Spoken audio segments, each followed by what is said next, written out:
ನಿಮ್ಮ ರಾಯರ ಭಕ್ತ ಶಿವಕುಮಾರ್. ರಾಯರ ಕೃಪಾ ಚಾನಲ್ಗೆ ಸ್ವಾಗತ.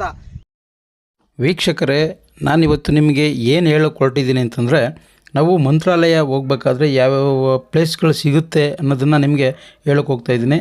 ಹಾಗೆ ಮಂತ್ರಾಲಯ ದರ್ಶನ ಮಾಡಿ ಬರಬೇಕಾದ್ರೆ ಯಾವ್ಯಾವ ರೂಟಲ್ಲಿ ಬಂದ್ವಿ, ಯಾವ್ಯಾವ ದೇವ್ರ ದರ್ಶನ ಮಾಡಿದ್ವಿ ಅನ್ನೋದನ್ನು ನಿಮಗೆ ಹೇಳೋಕೆ ಹೊರಟಿದ್ದೀನಿ. ಈಗ ಬನ್ನಿ, ಇದು ಚಿಕ್ಕಬಳ್ಳಾಪುರದಲ್ಲಿರುವಂತಹ ಈಶಾ ಟೆಂಪಲ್. ಈಶಾ ಟೆಂಪಲ್ ಇದೆ, ಇನ್ನೂ ಕೂಡ ಕಾಮಗಾರಿ ನಡೀತಾನೆ ಇದೆ, ಅಕ್ಕಪಕ್ಕ ಎಲ್ಲ ನಡೀತಾ ಇದೆ. ನಾವು ಮಂತ್ರಾಲಯ ಹೋಗ್ಬೇಕಾದ್ರೆ ಚಿಕ್ಕಬಳ್ಳಾಪುರದಲ್ಲಿ ಇದನ್ನು ನೋಡಿಕೊಂಡೆ ಹೋಗೋಣ ಅಂದ್ಕೊಂಡು ಇಲ್ಲಿಗೆ ಬಂದಿದ್ದೀವಿ. ಇದು ಈಶಾ ಟೆಂಪಲ್ಲು ಚಿಕ್ಕಬಳ್ಳಾಪುರದಲ್ಲಿ. ಬನ್ನಿ, ಈಗ ಇದನ್ನು ದರ್ಶನ ಮಾಡಿ ಆನಂತರ ನಿಮ್ಮನ್ನು ಮಂತ್ರಾಲಯಕ್ಕೆ ಕರ್ಕೋಗ್ತೀನಿ. ಮಂತ್ರಾಲಯದಲ್ಲಿ ಅಲ್ಲಿನ ವಿಶೇಷತೆಗಳು ಕೂಡ ಅಲ್ಲೇ ಹೇಳ್ತೀನಿ. ಇದು ಈಶಾ ಟೆಂಪಲ್ಲು ಚಿಕ್ಕಬಳ್ಳಾಪುರದಲ್ಲಿರುವಂಥದ್ದು. ಈಗ ಬನ್ನಿ, ನಾವು ಮಂತ್ರಾಲಯ ಕಡೆಗೆ ಹೋಗೋಣ. ನೋಡಿ, ನಾವು ಆಲ್ರೆಡಿ ಮಂತ್ರಾಲಯ ಬಂದಿದ್ದೀವಿ. ಮಂತ್ರಾಲಯಕ್ಕೆ ಬರಬೇಕಾದ್ರೆ ಸಂಜೆ 4:15 ಆಗಿತ್ತು. ಹೊಳೆ ಹತ್ರ ಬಂದ್ವಿ, ಸ್ನಾನ ಮಾಡಿ ದರ್ಶನ ಮಾಡೋಣ ಅಂದ್ಕೊಂಡು ಹೊಳೆ ಹತ್ರ ಬಂದ್ವಿ. ಇಲ್ಲಿ ನೋಡಿ, ಹೊಳೆಯಲ್ಲಿ ಆಲ್ರೆಡಿ ನೀರಿದೆ. ನೋಡಿ, ಇಲ್ಲಿ ಹೊಳೆ ತೋರಿಸ್ತೀನಿ ನೋಡಿ. ಆಗೆಲ್ಲ ಸಲ ಬಂದಿದ್ದಾಗ, ಜನವರಿ ತಿಂಗಳಲ್ಲಿ ಬಂದಿದ್ದಾಗ ಸ್ವಲ್ಪನೂ ನೀರು ಇದ್ದಿರಲಿಲ್ಲ. ಈಗ ಪರವಾಗಿಲ್ಲ, ತಕ್ಕ ಮಟ್ಟಿಗೆ ನೀರಿದೆ. ಬನ್ನಿ, ದರ್ಶನಕ್ಕೆ ಇಲ್ಲಿ ಹೋಗಬೇಕಾದ್ರೆ ಮುಂದೆ ಒಂದು ವೀಡಿಯೋ ಮಾಡೋಣ ಅಂಥೇಳಿ ವೀಡಿಯೋ ಮಾಡ್ತಾ ಇರೋದು. ನಾವು ಕಾರಲ್ಲಿ 5 ಜನ ಬಂದಿದ್ದೀವಿ. ನಮ್ಮ ಗ್ರೂಪ್ ಕೂಡ ಮುಂದೆ ತೋರಿಸ್ತೀನಿ. ಈಗ ಮಂತ್ರಾಲಯ ಬಂದಿದ್ದೀವಿ. ಮಂತ್ರಾಲಯದಲ್ಲಿ ಏನೇನು ಸ್ಪೆಷಲ್ ಅಂತ ನಿಮಗೂ ಗೊತ್ತು. ಏಕೆಂತಂದರೆ ರಾಯರ ಮಹಿಮೆ ಅಪಾರವಾದದ್ದು. ಅದರಿಂದ ರಾಯರ ದರ್ಶನ ಮಾಡೋಣ. ನೋಡಿ, ರಾಯರ ಗೋಪುರ.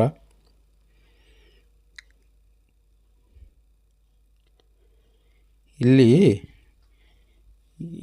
ನಾನು ತಿಂಗಳಿಗೊಂದ್ಸಲ ಇಲ್ಲಿಗೆ ಬರ್ತಾಯಿದ್ದೆ. ಈಗ 3-4 ತಿಂಗಳಾಗೋಯ್ತು. 5 ತಿಂಗಳಾಯಿತು. ಏಕೆಂದರೆ ಜನವರಿ ಎಂಡಲ್ಲಿ ಬಂದಿದ್ವಿ, ಈಗ ಇವತ್ತು ಬಂದಿದ್ದೀವಿ. ನೋಡಿ, ಈಗ ಹೊಳೆ ಹತ್ರ ಬಂದಿದ್ದೀವಿ. ಏಕೆಂತಂದರೆ ಎಲ್ಲ ದರ್ಶನ ಎಲ್ಲ ಆಯ್ತಲ್ಲ, ಈಗ ಹೊಳೆ ಹತ್ರ ಟೈಮ್ ಪಾಸ್ ಮಾಡೋಣ ಅಂದ್ಕೊಂಡು. ಏಕೆಂದರೆ ಇಲ್ಲಿ ಒಂಥರ ತಂಪಾದ ಗಾಳಿ ಬೀಸುತ್ತೆ, ಅದಕ್ಕೋಸ್ಕರ ಇಲ್ಲಿ ಹೊಳೆ ಹತ್ರ ಬಂದು ಟೈಮ್ ಸ್ಪೆಂಡ್ ಮಾಡ್ತಾಯಿದ್ವಿ. ನೀವು ಕೂಡ ಈ ಕಡೆ ಬರಬೇಕು ಅಂತಂದರೆ ಚಿಕ್ಕಬಳ್ಳಾಪುರದಲ್ಲಿ ಈಶಾ ಟೆಂಪಲ್ ಇದೆ, ಅದು ಕೂಡ ನೋಡೋಕೆ ತುಂಬ ಚೆನ್ನಾಗಿದೆ. ಅದನ್ನು ನೋಡಿಕೊಂಡು ಇಲ್ಲಿ ಬನ್ನಿ. ಎಷ್ಟು ಗಾಳಿ ಇದೆ ಅಂತಂದರೆ ನಿಮಗೆ ಸೌಂಡ್ ಮ್ಯೂಟ್ ಮಾಡಿಬಿಟ್ಟಿದ್ದೀನಿ. ಈಗ ಇಲ್ಲಿ ನೈಟು ನಾವು ರೂಮ್ ಮಾಡಲಿಲ್ಲ. ಏಕೆಂತಂದರೆ ರೂಮ್ ಸಿಗಲಿಲ್ಲ. ನಾವು ಆಲ್ರೆಡಿ ಆನ್ಲೈನ್ ಬುಕ್ ಮಾಡಬೇಕಾಯ್ತು, ನಾವು ಬುಕ್ ಮಾಡಲಿಲ್ಲ. ನಾವು ಅಲ್ಲೇ ರಾಯರ ಸನ್ನಿಧಾನದ ಮುಂದೆಗಡೆ ಮಲ್ಕೊಂಡ್ವಿ. ಎಲ್ಲ ನಾವು ಅಂತಲ್ಲ, ಸುಮಾರು ಭಕ್ತಾದಿಗಳು ಕೂಡ ಅಲ್ಲೇ ಮಲಗಿದ್ರು. ನೋಡಿ, ಇಲ್ಲಿ ಕಾಣಿಸ್ತಾರೆ ನೋಡಿ, ಎಷ್ಟೋ ಜನ ಇಲ್ಲೇ ಮಲಗವ್ರೆ. ಅದಕ್ಕೆ ನಾವು ಕೂಡ ಇಲ್ಲೇ ಮಲ್ಕೊಳ್ಳೋಣ ಅಂಥೇಳಿ ನಾವು ಕೂಡ ಅಲ್ಲೇ ಮಲಗಿದ್ವಿ. ನೋಡಿ, ಎಷ್ಟು ವಿಶಾಲವಾಗಿ ನೆಮ್ಮದಿಯಾಗಿ ಮಲಗಿದ್ದಾರೆ. ನಾವು ಕೂಡ ಅದೇ ಥರ ಮಲ್ಕೊಂಡ್ವಿ.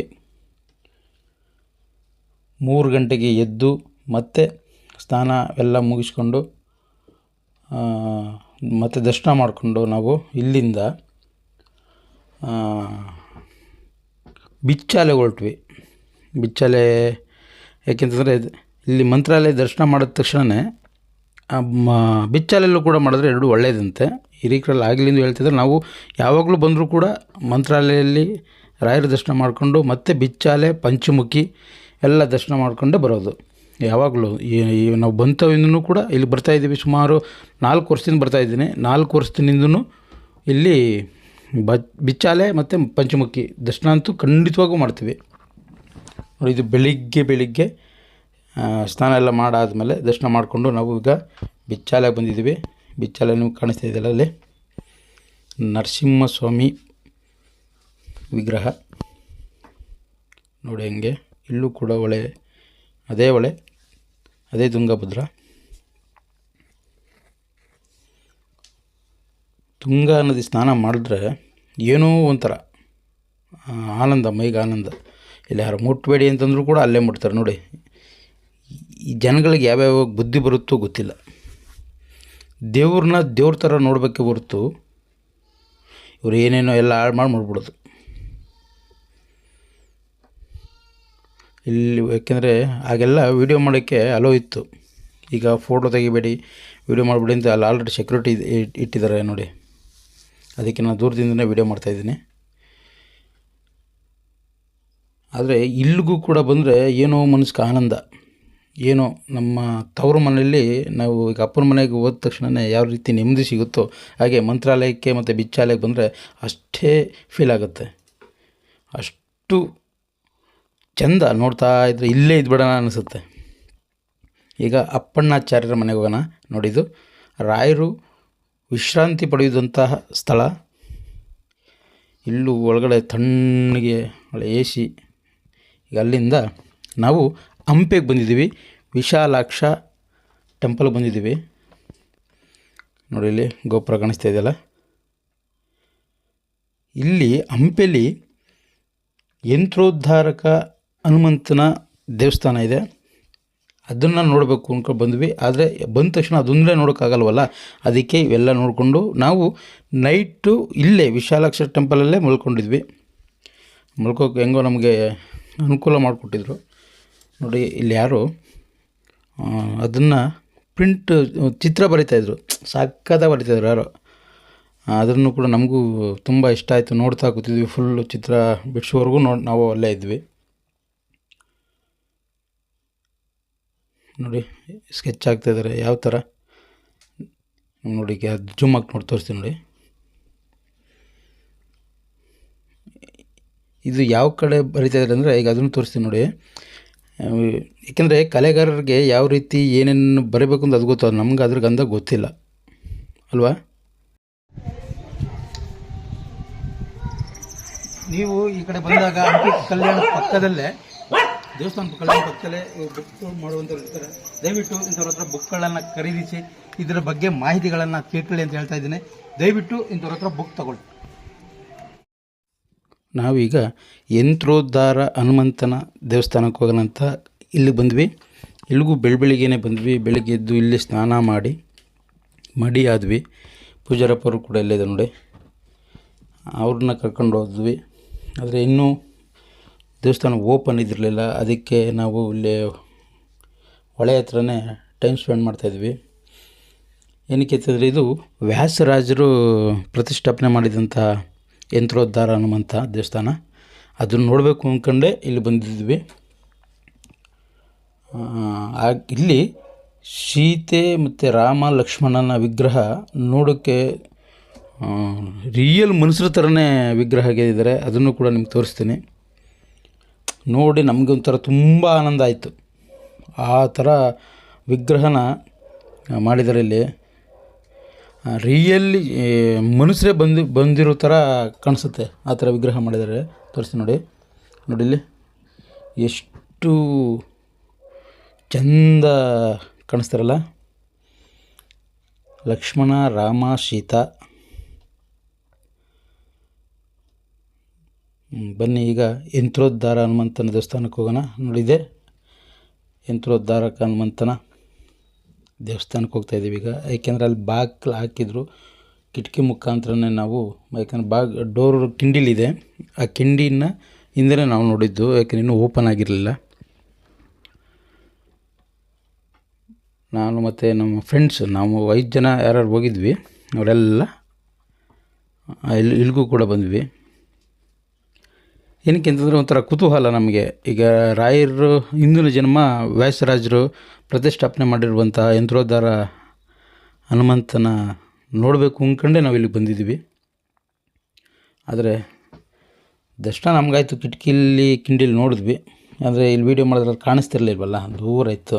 ಅದಕ್ಕೆ ಅದು ವೀಡಿಯೋ ಮಾಡೋಕ್ಕಾಗಲಿಲ್ಲ. ಹಾಗೆ ಇಲ್ಲೊಂದು ಪಕ್ಕದಲ್ಲೇ ಒಂದು ಅನಂತ ಶಯನನ ನೋಡಿ ಇಲ್ಲಿ ಕಾಣಿಸ್ತಿದ್ದಲ್ಲ, ಆ ದೇವ್ರ ದರ್ಶನ ಮಾಡಿದ್ವಿ. ನೋಡಿದ್ರಾ.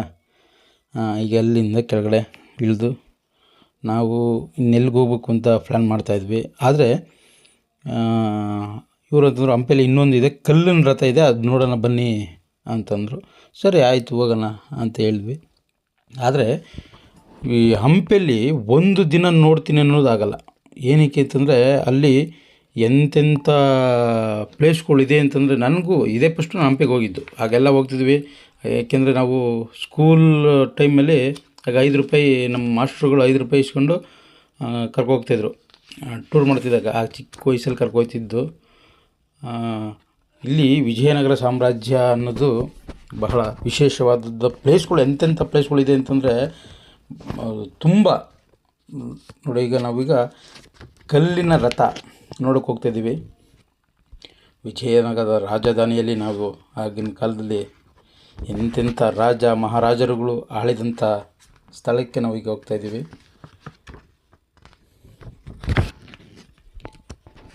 ಹಂಪಿ ಪುರಾಣ ಹೇಳ್ತಾ ಹೋದರೆ 1 ದಿನ 2 ದಿನ ಸಾಲಲ್ಲ. ಕಿಷ್ಕಿಂಧ ಕ್ಷೇತ್ರ ಹಂಪಿ ಸ್ಥಳ ಪುರಾಣ.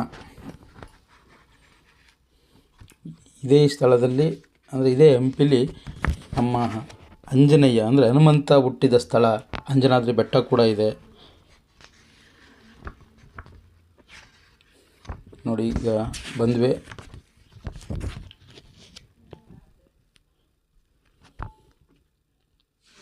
ಆದರೆ ವಿರೂಪಾಕ್ಷ ದೇವಾಲಯನೂ ಕೂಡ ಅಷ್ಟು ತುಂಬ ವಿಶಾಲವಾಗಿತ್ತು ಅನ್ನೋದನ್ನೆಲ್ಲ ನಾವು ನೋಡಿದ್ವಿ. ನೀವು ಕೂಡ ಈ ಕಡೆ ಬಂದಾಗ ನೋಡಿ. ಆದರೆ ಇಲ್ಲಿ ನಾವು ಕೇಳ್ಕೊಳ್ಳೋದಷ್ಟೇ, ಈ ಎಷ್ಟೋ ಜನ ಬರ್ತೀರಿ ವೀಡಿಯೋನ ಈಗ ನೋಡ್ತಾ ಇರೋರಿಗೆಲ್ಲ ಹೇಳ್ತಾ ಇರೋದು, ಬಂದು ಅಲ್ಲಿನ ಪದಾರ್ಥಗಳನ್ನ ಮುಟ್ಟಕ್ಕಂತೂ ಹೋಗ್ಬಾರ್ದು. ಏನಕ್ಕೆ ಅಂತಂದರೆ ಈ ಮುಟ್ಟಿ ಹಾಳು ಮಾಡಬಾರ್ದು. ಏಕೆ ಅಂತಂದರೆ ನಮ್ಮ ಇಷ್ಟಕ್ಕೆ ಸಾಕಾಗಲ್ಲ. ಇನ್ನು ಮುಂದಿನ ಪೀಳಿಗೆಗಳಿಗೆ ಉಳಿಸುವಂತಹ ಜವಾಬ್ದಾರಿ ನಮ್ಮ ಮೇಲಿರೋದು ಕೂಡ. ಅದಕ್ಕೆ ಇಲ್ಲಿ ಬಂದು ಯಾವುದೇ ತೊಂದರೆ ಮಾಡದೆ, ಯಾವುದಕ್ಕೂ ಏನೂ ತೊಂದರೆ ಮಾಡದೆ ಅದನ್ನು ಕಣ್ತುಂಬ ನೋಡಿ ನಮ್ಮ ಮುಂದಿನ ಪೀಳಿಗೆಗೆ ಉಳಿಸುವ ಜವಾಬ್ದಾರಿ ನಮ್ಮದಾಗಿದೆ. ಅದರಿಂದ ದಯವಿಟ್ಟು ಯಾರು ಹಾಳು ಮಾಡೋಕ್ಕಂತೂ ಹೋಗಬೇಡಿ. ನೋಡಿ, ಇದು ಚಕ್ರ ಆಗ ತಿರ್ತಿತ್ತಂತೆ, ಈಗ ಸಿಮೆಂಟ್ ಹಾಕಿ ಬ್ಲಾಕ್ ಮಾಡಿಬಿಟ್ಟವ್ರೆ.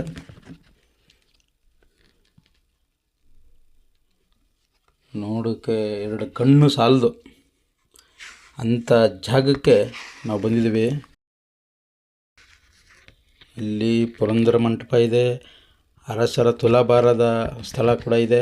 ಕಲ್ಲಿನ ರಥ ನೋಡಿದೆ, ಕಲ್ಲಿನ ರಥ, ಹೇಮಕೂಟ. ಇಲ್ಲಿ 1-2 ಪ್ಲೇಸ್ ಇಲ್ಲ ಹಂಪಿಯಲ್ಲಿ. ಮಿನಿಮಮ್ 2 ದಿನನಾದರೂ ಬೇಕೇ ಬೇಕು. ಕಡಲೆಕಾಳು ಗಣಪ. ಇಲ್ಲಿ ಯಾರು ಇದ್ದಾರೆ ಕೇಳೋಣ ಬನ್ನಿ. ನೀವು ಯಾವ ಊರವರು? ನಾವು ಕಮಲಾಪುರ. ಎಷ್ಟು ವರ್ಷದಿಂದ ವರ್ಕ್ ಮಾಡ್ತಿದ್ದೀರಿ ಇಲ್ಲಿ? ನಾವು ಇವಾಗ 30 ವರ್ಷ 25 ವರ್ಷ. ಇಲ್ಲಿಗೆ ಬಂದಂಥವ್ರು ಸುಮಾರು ಕೆಡಕಗಳು ನೋಡಿದ್ರಿ, ಒಳ್ಳೆಯವ್ರನ್ನ ನೋಡಿದ್ರಿ. ಈಗ ಕಲ್ತಾಗ ಕುರ್ತಿದ್ದು ನೋಡಿದ್ರೆ ತಾನೆ ನೀವು. ಈಗ ಎಷ್ಟು ಕಂಬ ಹಾಳಾಗಿರ್ಬೋದು ನಿಮ್ಮ ಪ್ರಕಾರ? ಹಾಳಾಗಿ ಹೋಯ್ತಲ್ಲ.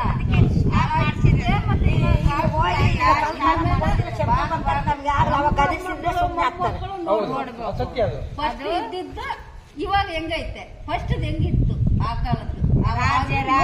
ಕೃಷ್ಣದೇವರಾಯನ ಹೆಸರು, ಕೃಷ್ಣದೇವರಾಯ ಆಳಿದ್ದು ರಾಜ್ಯನ ಇದು. ಅವ್ರ ಹೆಸರು ಉಳಿಲಿ ಹಂಗೆ ಹಳೇದು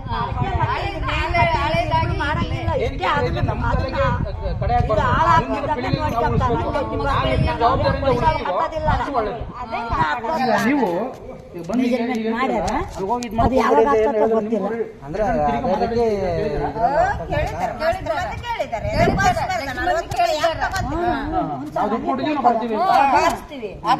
ಟಿಕೆಟ್ ಕೊಡುವಾಗ ಹೇಳ್ಬೇಕು ನಮ್ಗೆ. ನಾವು ಹಿಂಗ ಏನೋ ಒಂದು ಅದಕ್ಕೆ ಮ್ಯಾಗ ಹೇಳಿ ಏರಿದ್ರ ಹಳೆ ಟೆಂಪಲ್ಗಳು ಡ್ಯಾಮೇಜ್ ಆಗಿದ್ದಾವೆ. ನಿಮ್ಮ ಬಾರ್ಸ ಟೈಮ್ರಲ್ಲ ಒಂದು ಚೆಕ್ಕೆ ಕಲ್ಲಂತದೆ ಬಿದ್ದು ಏನ್ ಅಜ್ಜಿ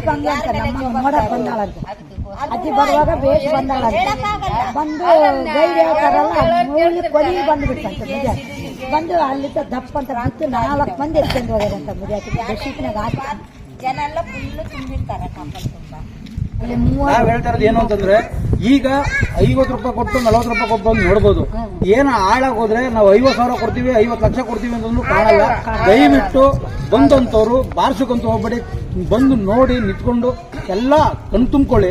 ದಯವಿಟ್ಟು ಮುಟ್ಟು ಹಾಳು ಮಾಡಕ್ ಹೋಗ್ಬೇಡಿ. ನಿಂತ್ಕೊಂಡು ಸೆಲ್ಫಿ ತಗೊಳ್ಳಿ, ಫೋಟೋ ತಗೊಳ್ಳಿ, ಪ್ರತಿಯೊಂದು ಮಾಡಿ. ಏನಕ್ಕೆ ಅಂತಂದ್ರೆ ಮುಂದಿನ ಪೀಳಿಗೆಗೆ ಈ ದೇವಸ್ಥಾನನ ಉಳಿಸಿ ಕಾಪಾಡಿ ಅಂತ ನಿಮ್ಮನ್ನು ಕೂಡ ಕೇಳ್ಕೊತೀನಿ.